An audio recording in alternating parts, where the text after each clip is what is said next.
नमस्कार साथियों।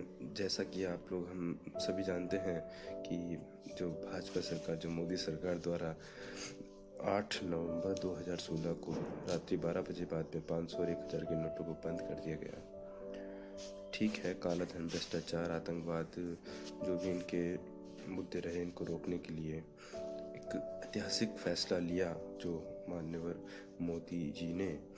तो 50 दिन मांगे हैं मोदी जी ने, सभी से विनती करिए कि उनका साथ दीजिए 50 दिन। तो ठीक है, आम जनता के साथ में हम लोग उनका सहयोग भी कर रहे हैं। और जो हमारे कांग्रेस के सभी साथी जो है वो अनेक प्रयास करके लोगों की मदद भी कर रहे हैं। बैंक जाकर बैंक में सहायता कैंप भी लगा रहे हैं, लोगों को पानी भी पिला रहे हैं और जलपान करवा रहे हैं और खाने पीने का आहार दे रहे हैं, अनाहारों की व्यवस्था करवा रहे हैं। तो काफ़ी ज़्यादा सहयोग भी कर रहे हैं। परंतु क्या इसकी क्या गारंटी है कि 50 दिनों बाद में भ्रष्टाचार रुक जाएगा, बेरोजगारी रुक जाएगी, काला धन जो है वो वापस नहीं बदलेगा? क्या 50 दिनों बाद में कौन सी गारंटी देने को मोदी सरकार है? चलिए ठीक है, बदल भी जाता है, बहुत अच्छी बात है। हम तो चाहते हैं कि भारत, हमारा देश जो है प्रगति करे, वो एक अलग मुद्दा हो गया। लेकिन बात यहाँ आती है इमरजेंसी सेवाएं, जो आपातकालीन सेवाएं हैं जिनका प्रयोग आम जनता डेली यूज़ में कर रही है। जैसे कि हॉस्पिटल के अंदर जाना आना, कोई भी आपातकाल हो जाए, ठीक है, कभी पेट्रोल, गाड़ी का पेट्रोल के लिए सहायता दी गवर्नमेंट, बहुत अच्छी बात है। टोल फ्री कर दिए, बहुत अच्छी बात है, क्योंकि छुट्टे नहीं मिल रहे थे। लेकिन प्राइवेट हॉस्पिटलों के अंदर अभी भी 500 और 1000 के नोट नहीं लिए जा रहे, क्योंकि साहब पहले से ही प्राइवेट वालों ने खूब लूटा है ना लोगों को। वो टैक्स उसका ही पूरा नहीं हो रहा है, टैक्स वही पूरा नहीं हो रहा है, तो अब और आ जाएगा तो कैसे होगा? प्राइवेट वालों मना कर रहे हैं पैसा लेने से। वहाँ पर जो मरीज हैं, जो ग्रसित हैं, जो बाहर से आकर के इलाज करवा रहे हैं, उनकी मौतें हो रही हैं, बच्चे मर रहे हैं छोटे छोटे, वहाँ पर सहायता नहीं मिल रही है।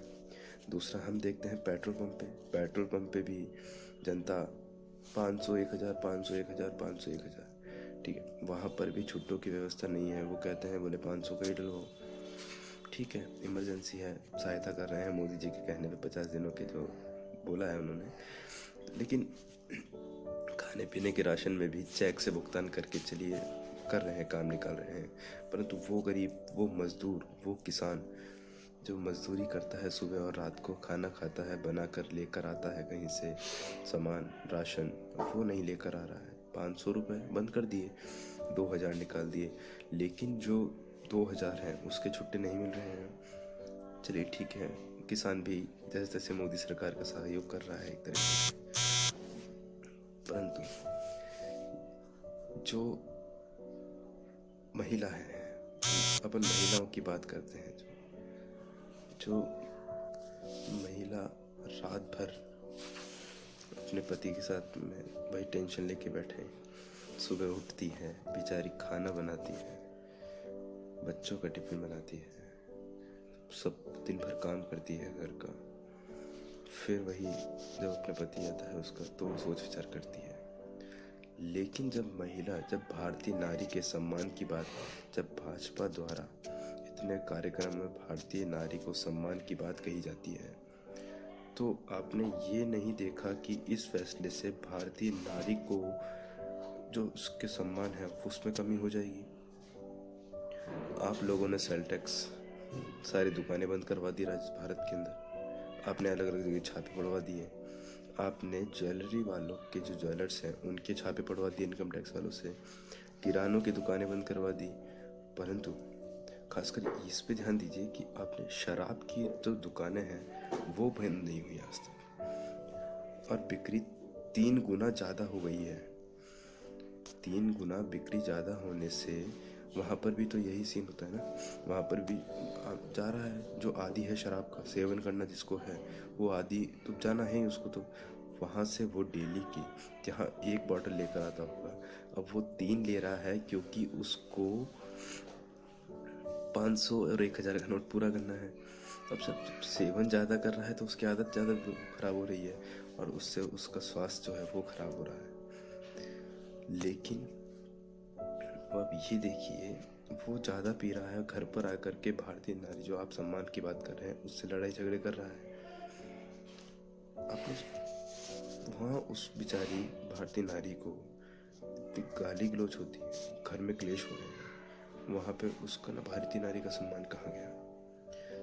आप लोगों ने ज्वेलर्स जो हैं उनको कह रहे हैं कि 8 तारीख के बाद का आप डिटेल दीजिए, कि शराब का जो कर रहे हैं दुकान वो लोग, उसका आपने डाटा क्यों नहीं मांगा? आप डेटा मांगते बोले कि 8 तारीख बाद में कितनी सेल हुई है। क्या जब सोना लेकर रख सकते हैं तो महंगी शराब खरीद करके लोग घर में नहीं रख सकते? तो आप यहाँ पर एक बार सोच विचारिए इन बिंदुओं के, जहाँ पर आप ज्वेलर्स से भी मांग रहे हैं डेटा, तो एक शराब की जो ठेका है जिसका दुकान चला रहा है उससे भी आप मांगिए। अगर देश को आप स्वच्छ कर रहे हैं तो सभी जगह से करिए। हम लोग यही चाहते हैं कि हमारा देश आगे बढ़े। और मैं आपके सामने आज एक बात और बोलता हूँ कि जो भी फैसला लें सरकार के हित में नहीं, देश के हित में लीजिए, क्योंकि देश आगे बढ़ेगा तो हम सब वैसे ही आगे बढ़ जाएंगे। धन्यवाद।